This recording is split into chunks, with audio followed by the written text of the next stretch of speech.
여러분 기도해 주셔서 지난주간에 장로의 신학대학교 신학대학원 사경에 잘 다녀왔습니다. 젊은 전사님들께 말씀 전하고 찬양하고 함께 웃고 울고 또 고민과 소망을 나누는 시간이었습니다. 하나님께서 말할 수 없이 놀라운 은혜 부어주셨습니다. 전통적으로 그런 생각이 좀 있습니다. 신학교란 공부하느라 머리만 커져서 가슴이 식어가는 곳 아닌가. 더구나 요즘 젊은 세대들은 나약하고 열정도 없고 도전의식도 부족하고 그런 생각들이 있는 게 사실인데, 제가 가보고요 깜짝 놀랐습니다. 우리 잠시 영상도 보셨지만, 제가 사실 여러분 잘 아시듯이 국내의 많은 집회, 정말 유명한 집회들은 가끔씩 가는 편이잖아요. 이번 신대원 사경에는요, 그 어떤 집회보다 강력하게 하나님 역사하시고 말씀 사모하고 뜨겁게 찬양하고 정말 간절하게 기도하는 그런 부흥의 자리였습니다. 걱정했던 제가 부끄러울 정도였습니다.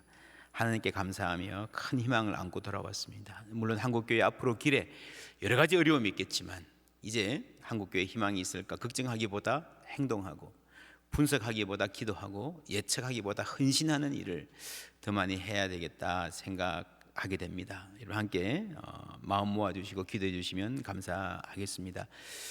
마지막 날 저녁에 기도회 하면서 제가 그런 이야기 했습니다. 물 위를 걷는 베드로, 주님 오라 하셨는데 믿고 아멘 하고 용기 있게 배 밖으로 나왔는데 막상 나와 보니까 파도가 쳐요, 두려워요, 자신감이 떨어져요. 괜히 나왔나, 시작하지 말걸, 그냥 배에 있을걸. 이것이 많은 사역자들의 고민입니다. 내 인생 내가 이거 제대로 할 수 있을까? 사역. 지금 젊은 사역자들은 훨씬 더 할 거예요. 그 옛날 아브라함도 그랬을 것입니다. 부르심에 따라 나섰는데, 고향을 떠났는데 이거는 아닌데 싶은 일도 일어나고요. 내가 이거 감당할 수 있겠나 싶기도 하고요. 나는 너무 약하고 풍랑은 너무 거셉니다. 어떤 풍랑인가? 사실 그것이 그렇게 중요하지는 않습니다. 작은 파도에도 우리는 넘어집니다. 두려워하고 빠져듭니다. 그러나 똑같은 사람이 그것과 비교할 수 없는 엄청난 파도에도 건재하기도 합니다. 그렇죠, 여러분. 그래서 우리 인생의 파도의 크기가 문제가 아니에요. 내가 닥친 문제가 얼마나 큰가, 시험이 얼마나 혹독한가, 그것이 내 인생을 결정하는 것이 아닙니다.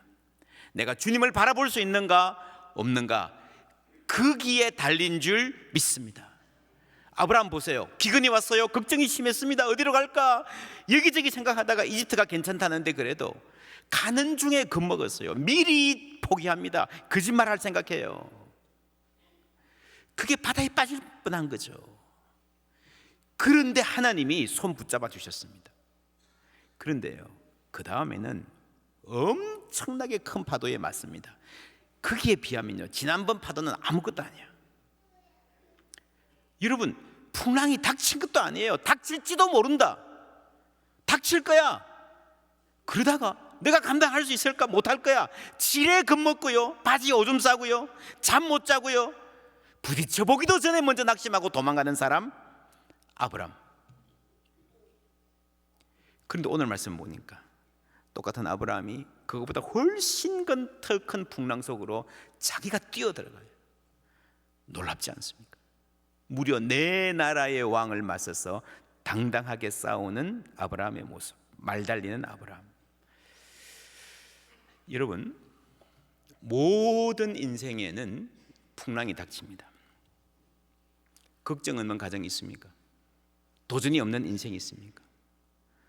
편하다, 괜찮다, 그런 시대가 있었습니까? 지금 경제가 어렵다, 총체적 난국이다 그러는데, 여러분 신문 뒤져보세요. 기억해보세요. 어렵다, 위기다, 힘들다, 큰일 났다 하는 말이 없었던 적은 거의 없어요. 늘 그랬습니다. 누구의 인생에나, 어떤 나라나 어떤 시대나 위기는 있습니다. 시련은 있습니다. 시련의 크기가 문제가 아니에요. 사람은 그래요. 그렇게 힘들 때도 다 이겨냈는데 조그만 일에 쉽게 무너지고 그러잖아요. 제가 1997년에 유학 가가지고요, 그때 막 IMF였고 99년대 이제 동부에 살다가 시카고 대학교로 입학하기 위해서 이사를 갔습니다. 여기는 이사 쉽잖아요, 그죠? 미국에서는 트럭을 빌려가지고 짐을 다 싣고 그때 제가 타던 차가 20년 넘은 굉장히 큰 차였습니다. 올스모빌. 그 차를 뒤에 달았어요. 길도 익숙하지 않고 뭐 운전도 서툴고, 가는 길이 1000마일이면요 1000마일 서울 포항에 4배쯤 됩니다. 그 길 이제 가야 되는 거예요. 이게 여러분, 이 차도 고물인데다가 뒤에 큰 차를 달아놓으니까 이게 제동거리가 굉장히 길어지잖아요. 아주 위험해서 잘 몰랐습니다 제가. 거기다가 이게 가는 거는 가는데 뒤에 차를 이렇게 달아놓으면요 후진할 때 이게 지 맘대로 움직입니다. 이게 뭐 감당이 안 돼요. 조금이라도 잘못 들면 그냥 큰일 나는 거예요. 그래서 그 1000마일을 가는 동안에 길 위에서 당할 수 있는 고생은 다 당했습니다. 1박 동안 뭐 얼마나 힘들은지 모릅니다. 이사 가는 날 자체가. 그래서 이제 겨우 저녁에 시작하고 그 다음 날 저녁에 이틀 걸려서 도착하니까 친구 2명이 이제 도와준다가 나왔어요. 그리고 고맙다 그러고 헤어지고, 며칠 후에 이제 뭐 이사했으니까 환영 집들이 겸해서 우리 집에 놀러 왔습니다. 근데 그 친구 목사님이 조그만 액자를 하나 선물했어요. 근데 그 액자에 있는 그림이 뭔가 하면요 베드로가 물에 빠져가지고 막 들어가고 예수님이 손 붙잡아주는 그 그림이었어요. 아니 내가 시카고 생활 이제 처음 출발하는데 좀 멋있는 그림 그죠? 막 희망적인 그림, 뭐 좀 물 위에 그래도 그냥 긋는 그림은 좋을 텐데 하필 물에 빠진 그림을 왜 주지? 제가 굉장히 오랫동안 생각했습니다. 그게 그 예언이었습니다. 얼마나 제가 많이 고생하고 헤맸는지요. 근데 그 그림대로 되었습니다.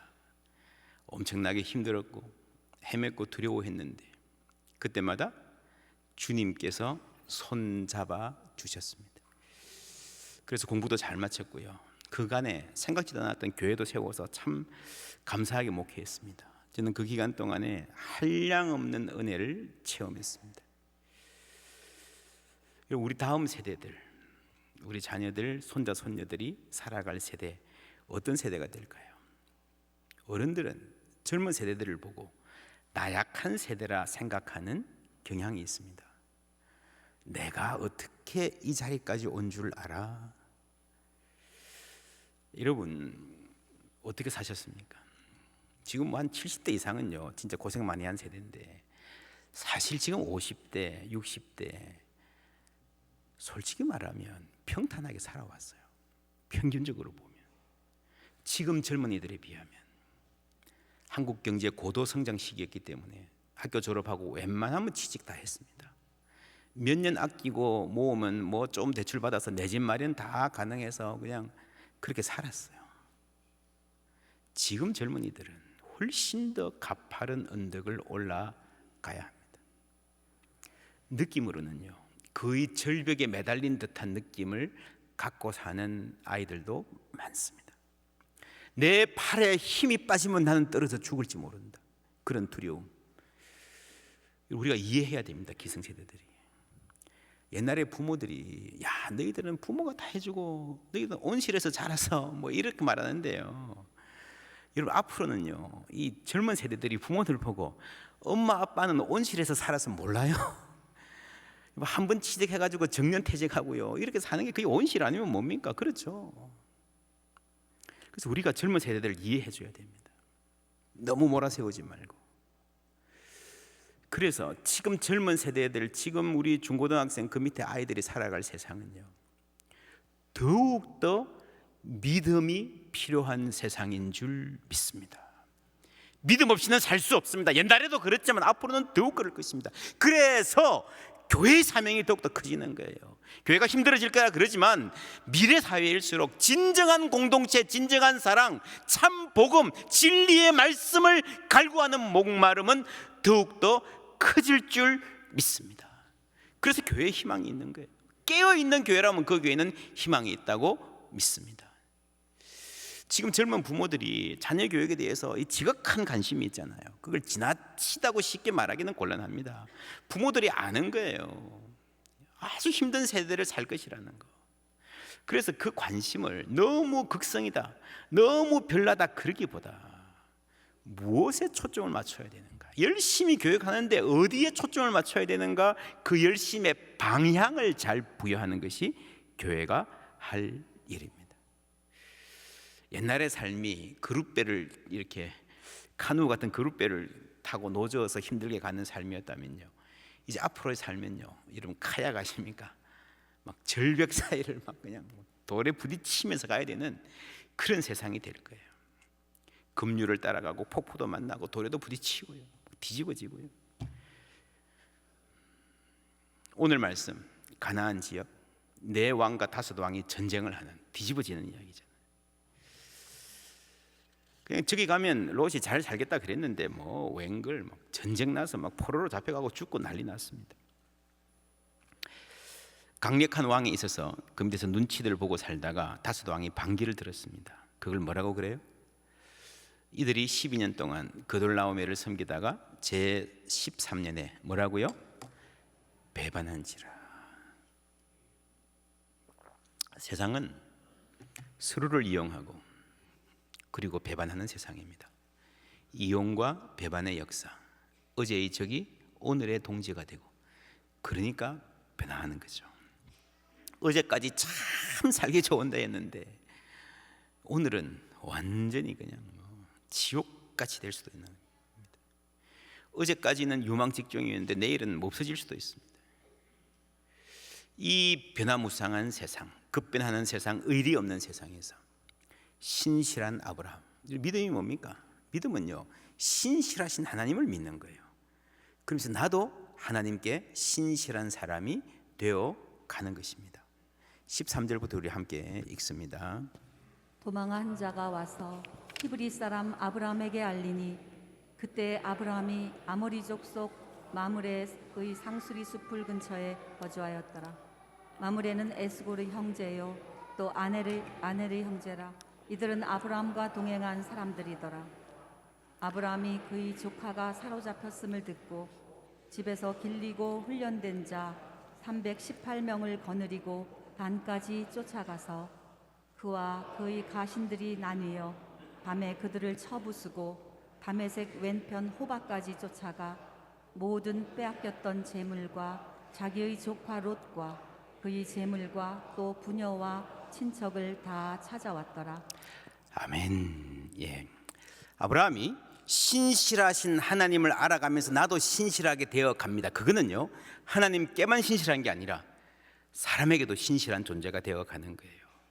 이게 뭔가 하면요, 인간이 본래 하나님의 은혜로 창조함을 받았는데 하나님과의 관계가 파괴되잖아요.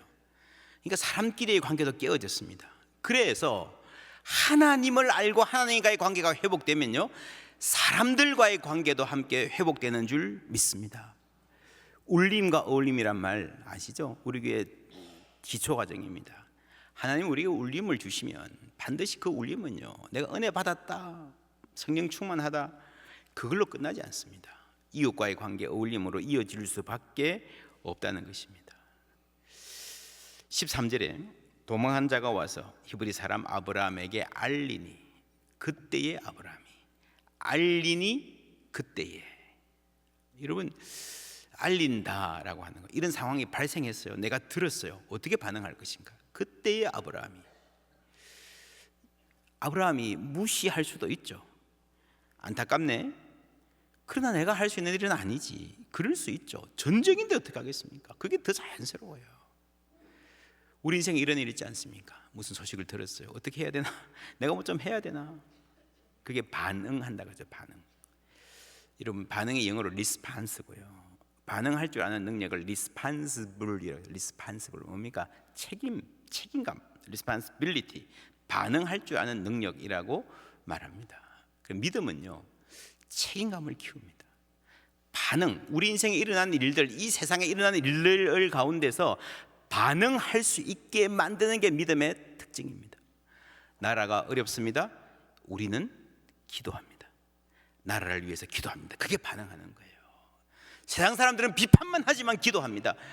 여러분, 지구 반대편에 우크라이나에 전쟁이 일어났어요. 기도합니다. 튀르키예, 시리아에 재난이 생겼어요. 기도하고 우리가 무엇을 할까, 어떻게 반응할까 고민하고 움직입니다. 그게 믿음이에요. 반응할 줄 아는 것, 책임질 줄 아는 것, 이 세상을. 이번에 우리가 튀르키예에 헌금 보냈는데 사마리안 펄스에서 감사 영상을 보내오고 보고를 해왔습니다. 함께 보시겠습니다.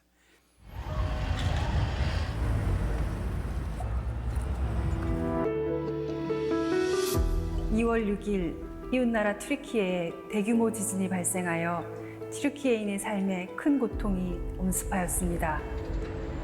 사망자는 보고된 숫자만 5만여 명, 53만여 채의 건물이 붕괴되었고 병원을 포함한 기반 시설들이 파괴되었습니다.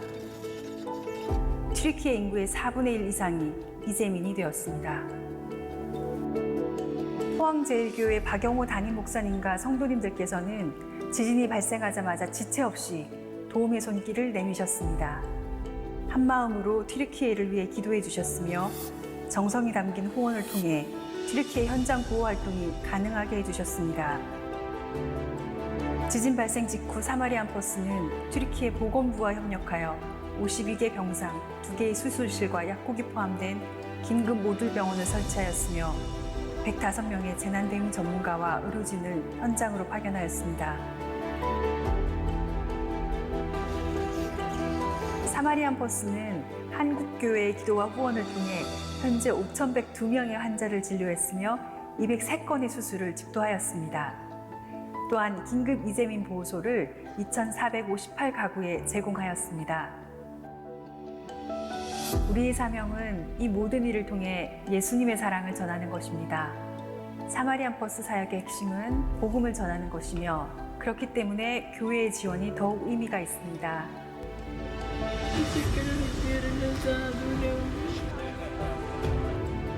포항제일교회를 통하여 하나님께서 이루실 위대한 일을 기대합니다.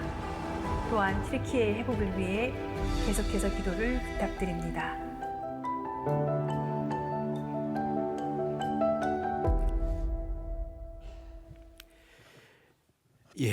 지구 반대편에서 일어난 재난 기억하고 우리가 함께 기도하고 또 정성을 모을 수 있게 하신 하나님께 감사드립니다. 선한 손길 통해서 또 이 헌금이 잘 쓰여질 수 있도록 생명을 살리고 복음을 전하는 일에 쓰여질 수 있도록 하나님 인도하신 줄 믿고 감사드립니다. 여러분 계속 이 지역을 위해서 기도해 주시고요. 우리 교회가 하나님의 편에 서서 리스판시블한 세상에 책임을 지는 교회로 성장해 갈 수 있도록 기도해 주시면 감사하겠습니다. 아브라함이 이 대목에서 순종하면서 믿음이 또 확 믿음의 도약이 있습니다. 책임이 커지면서 믿음이 자라나는 거예요. 저는 우리 교회가 그랬으면 좋겠습니다. 우리 교회 하나님 많은 은혜를 주셨는데 여러분 우리가 복 주신 만큼 나눠야 됩니다. 나누는 일을 기쁨으로 이겨야 됩니다. 여러분 그럴 때에 순종할 때에 나눌 수 있는 분량이 더 늘어나게 될 줄 믿습니다.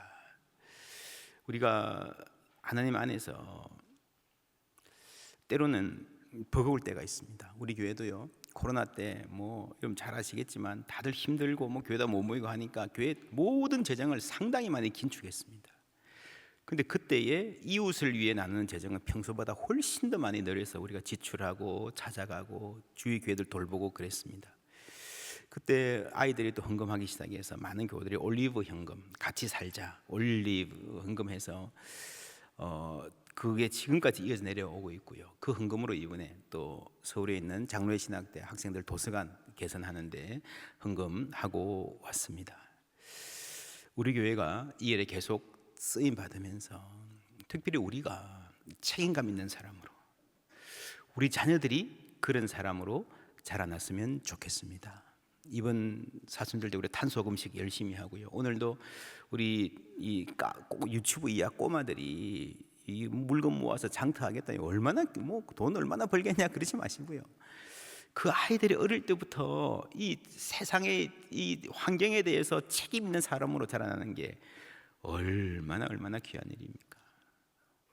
하나님의 뜻이 이루어지는 과정입니다. 우리 10절 말씀부터 함께 읽겠습니다. 시딤 골짜기에는 역청 구덩이가 많은지라 소돔 왕과 고모라 왕이 달아날 때에 그들이 거기 빠지고 그 나머지는 산으로 도망하매 내 왕이 소돔과 고모라의 모든 재물과 양식을 빼앗아가고 소돔에 거주하는 아브라함의 조카 롯도 사로잡고 그 재물까지 노력하여 갔더라. 아멘. 여러분, 왕이 전쟁하러 났다가 달아나니까요, 이 소돔 성은 무방비 상태입니다. 그렇죠? 아브라함의 조카 롯, 그 재물, 그 백성들 누구도 지키는 사람이 없어요. 전쟁하다가 왕들이 또 가다가 어디 늪 비싼 데 빠졌어요. 근데 또 부하들이 왕을 버리고 도망가요. 누구도 책임지지 않습니다. 자기 목숨 부지하는 게 중요합니다. 여러분, 성경을 읽을 때에 우리가 성경 그 본문에서 무슨 말이 반복되는가가 아주 중요한데, 오늘 이 성경은요, 최고 많이 반복되는 말이 왕입니다. 왕. 무슨 왕, 무슨 왕, 수없이 많은 왕이 등장합니다. 이 왕이라고 하는 주제, 누가 왕인가, 누가 왕이 되어야 되는가, 구약 전체에는 아주 중요한 말씀입니다. 질문입니다. 그렇죠? 이제 나중에 사무엘상에 가면 왕 세워 주십시오, 계속 그런 말 나오잖아요. 그래서 이 본문은 하나님의 다스리심, 하나님의 왕권이 신실한 아브라함을 통해서 실현되는 모습을 보여주는 거예요. 하나님이 이 땅을 다스리면 어떻게 되는가? 세상 왕들은요, 자기 백성을 두고 도망가요. 부하들은 자기 왕을 두고 도망가요. 누구도 책임지지 않습니다. 자기 살기 바빠요. 그런데 하나님의 사람 아브라함은요, 자신의 목숨을 바쳐서 전장에 뛰어듭니다. 사람을 살리기 위해서. 누가 왕인가? 하나님이 왕이 되셔야 됩니다. 후대 사람들이 이 글을 읽을 때에 이집트와 아시리아, 바벨론 엎치락뒤치락하는 그 정황 속에서 자고 나면 밖에 있어요. 강대국이 어떻게 살아야 되는가? 신실함, 여러분, 급류처럼 요동치는 이 사회, 앞으로의 사회에서, 어제의 동지가 오늘의 적이 되어 있는 그 사회에서 어떻게 살아야 될 것인가? 신실한 아브라함은 여러분 이 전장에 뛰어듭니다. 왕도 아니에요. 그렇죠? 롯도 좋게 헤어진 거 아닙니다. 자기 발로 선택해서 자기 길로 갔습니다. 여러분, 한참 사이 좋게 지낼 때 이런 일이 생겨도요, 뭐 예를 들어 아브라함이 어디 잠시 갔다 온 사이에 잡혀갔어도요, 이거 쉽지 않은 일이에요. 안 해도 됩니다. 그런데 자청해서 도전합니다. 그리고 승리합니다. 여러분, 저는 하나님이 아브라함에게 이런 일을 허락하신 이유는 아브라함에게 승리의 경험이 필요했기 때문이라고 믿습니다.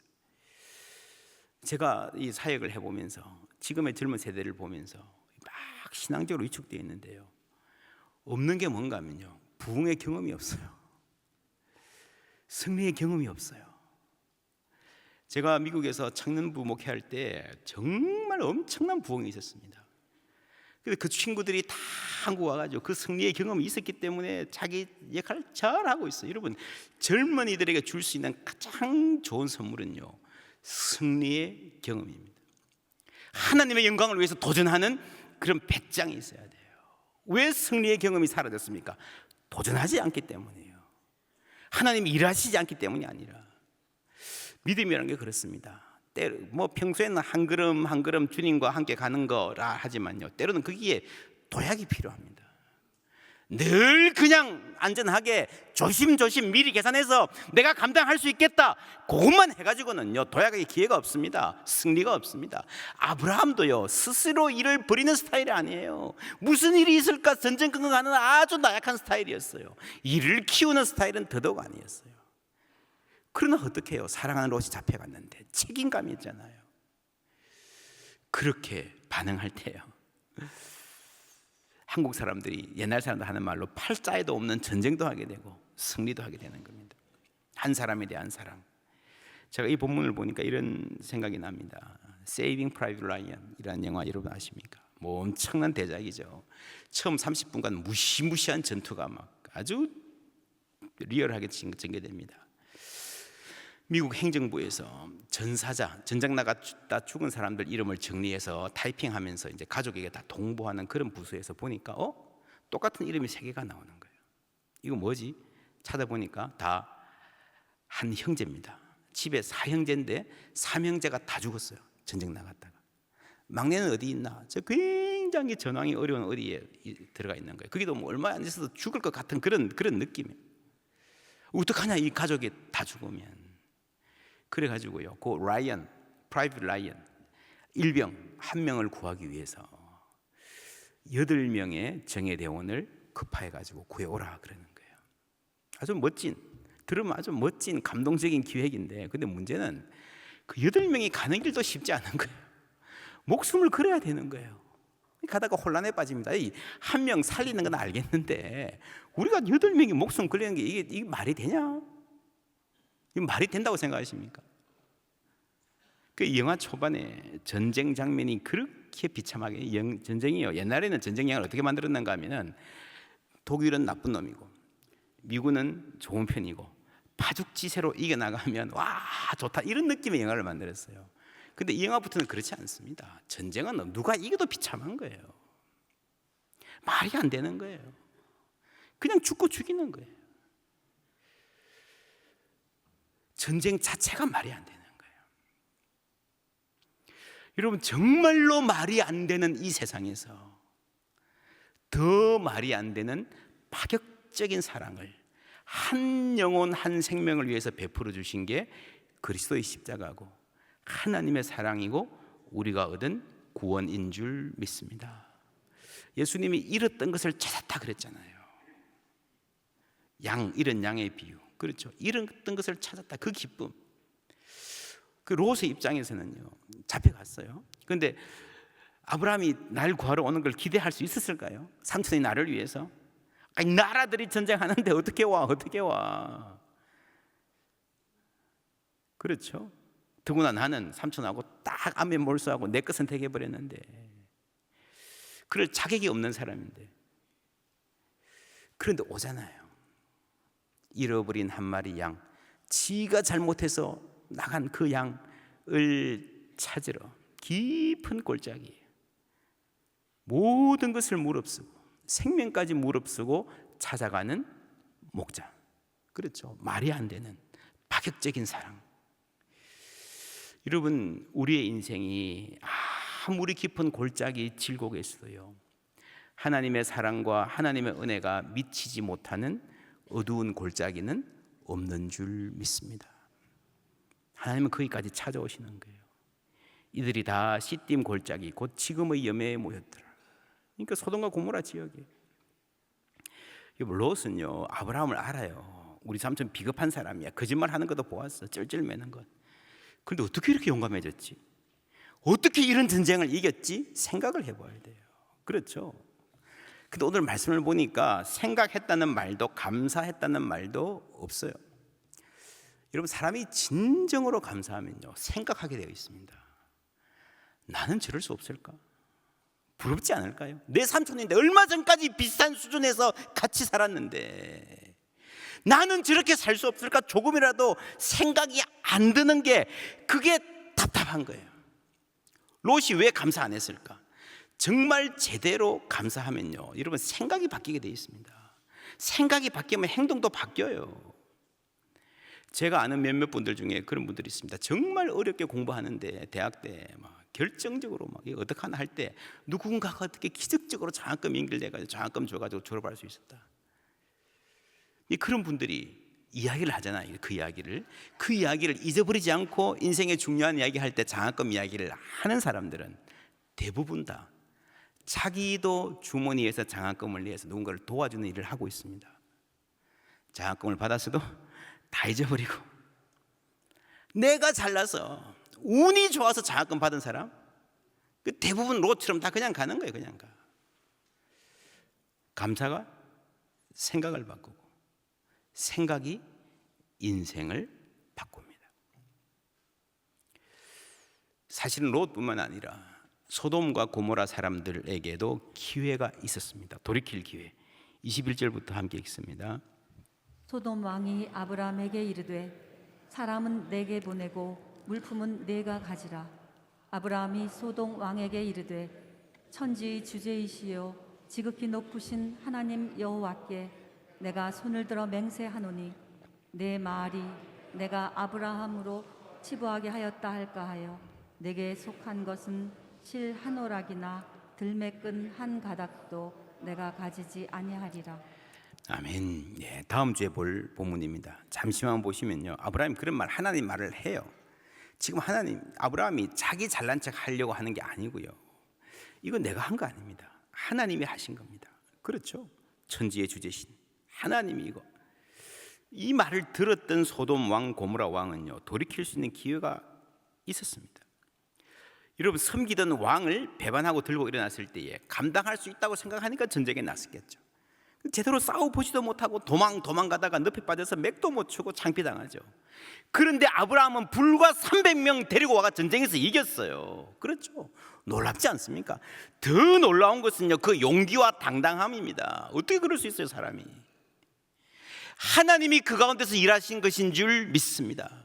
하나님은 전쟁에서 일하셨고 무엇보다 아브라함 가운데서 일하셨습니다. 그는 천지의 주제시요 지극히 높으신 하나님이십니다라고 분명히 아브라함이 말했어요. 이 대목에서 그래요? 좀 말해주세요. 관심을 가졌으면 얼마나 좋을까요? 그래서 저는 소돔과 고모라에게도 충분히 기회를 주셨다고 믿습니다. 우리는 모르지만 하나님은 모든 사람에게 기회를 주십니다. 롯에게도 기회를 주셨고, 그리고 이 전체 이야기를 통틀어서 하나님의 가장 애틋한 관심은 아브라함에게 있죠. 여러분, 세상의 역사를 기록하면요, 언제 전쟁이 있었다, 38선, 임진왜란, 어떤 장군, 왕이 후퇴하고 근데 하나님의 역사는 그렇지 않습니다. 그 큰 전쟁 왕들 그거 다 별거 아닐 수도 있어요. 어떤 전쟁은 누가 이기든 거기서 거기에요. 근데 그 전쟁의 와중에서 한 소년의 눈이 반짝였다. 어떤 여인이 그 가운데 서서 가슴이 뛰고 눈물을 흘리고 나라를 위해서 기도했다. 여러분, 거기서 하나님의 역사가 시작되는 거예요. 여러분, 사무엘상 읽어보세요. 어디서 시작합니까? 왕, 장군 이거 아니에요. 기도하는 한 여인 한나에게서 시작되는 거예요. 한 사람. 하나님의 역사는 언제나 그렇습니다. 누군가가 은혜 받고, 누군가가 헌신하고, 누군가가 하나님의 영광을 위해서 도전했기 때문에 오늘 우리의 신앙이 있음을 믿습니다. 오늘 우리 가운데도 그러한 헌신 자라나기를 원합니다. 여러분, 이 말달리는 아브라함이 무슨 마음으로 전쟁을 하고 무슨 마음으로 이 말을 달렸을까요? 13장 14절부터 함께 읽습니다. 롯이 아브라함을 떠난 후에 여호와께서 아브라함에게 이르시되 너는 눈을 들어 너 있는 곳에서 북쪽과 남쪽 그리고 동쪽과 서쪽을 바라보라. 보이는 땅을 내가 너와 네 자손에게 주리니 영원히 이르리라. 내가 네 자손이 땅의 티끌 같게 하리니 사람이 땅의 티끌을 능히 셀 수 있을진데 네 자손도 세리라. 너는 일어나 그 땅을 종과 횡으로 두루 다녀보라. 내가 그것을 내게 주리라. 할렐루야. 누구 땅이에요? 하나님 땅이에요. 여러분, 이게 저 왕들이 그냥 막 각축하는 가운데서 내가 비집고 다니면서 어떻게 틈을 넣고 이런 이야기가 아니에요. 이 땅 전부가 여러분 하나님의 땅입니다. 그럼 누가 책임져야 돼요? 하나님의 자녀들이 책임지는 거예요. 하나님의 은혜를 아는 사람들이 책임지는 거예요. 이 땅은 하나님의 땅이고 너희 자손들에게 줄 것이라고 이미 약속하신 땅인 줄 믿습니다. 예수님이 땅끝까지 내 증인이 되라 하신 말씀도 마찬가지. 그 전부가 하나님의 땅임을 믿고 선포하라는 거예요. 스페인도 로마도 여러분 북아프리카도 전부 다 부활하신 그리스도가 다스리는 땅이라는 말이에요.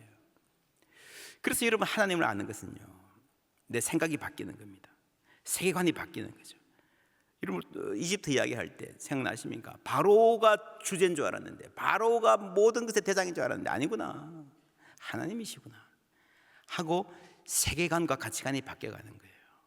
근데 그 바뀌는 게 그냥 생각만 바뀌어가지고는요, 그게 견고하지 못합니다. 또 다른 일 만나면 허지부지 될 수가 있습니다. 그렇죠? 이런 경험해 보셨죠? 그래서 세계관은 순종으로 견고해진다는 사실을 알아야 됩니다. 야, 하나님이 이런 분이구나 우리 알았어요.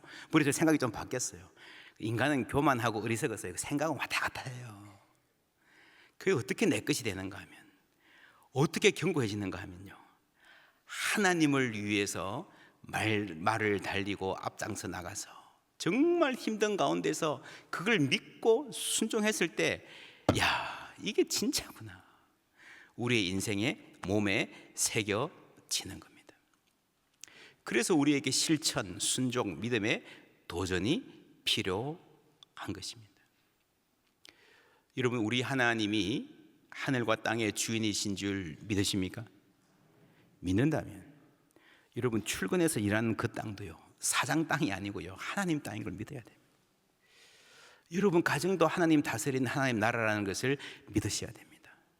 마찬가지로 우리의 자녀들이 앞으로 살아갈 땅, 정말 기계 문명의 발달이 어떻게 될지도 모르는, 인간의 이기심이 어디까지 갈지도 모르는 변화무쌍한 사회가 되겠지만, 그럼에도 불구하고 그 역시 하나님의 땅인 줄 믿습니다. 믿음으로 사는 거예요.